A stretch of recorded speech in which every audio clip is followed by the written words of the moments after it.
everyone! I'm sorry if I don't have a proper video for today, but I just really want to share what's happening. I'm here in Pampanga. If you're in Pampanga, give me a shout out. No, don't give me a shout out because I'm just gonna be here for overnight. And I stood sa bus kanina 1.5 hours. Grabe, ang hirap pala umuwi sa probinsya kapag weekend.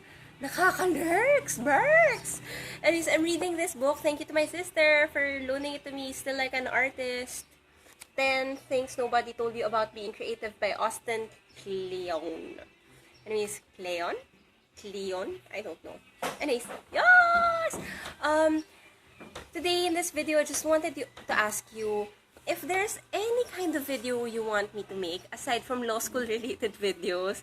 Please do let me know in the comment section below. Like, if you want me to talk about finances and stuff, kasi I'm not sure if you know, but I've been a part of a financial literacy show, Peaceabilities. It's a reality show na where we were taught about, financial freedom, saving, and stuff. And I thought that I feel like it's a good thing to talk about then kasi I'm not sure if you're like me, pero when I was younger, I struggled with learning how to manage or handle finances, how to save and stuff like that, how to invest, if you want to invest, yung mga ganun tipong bagay.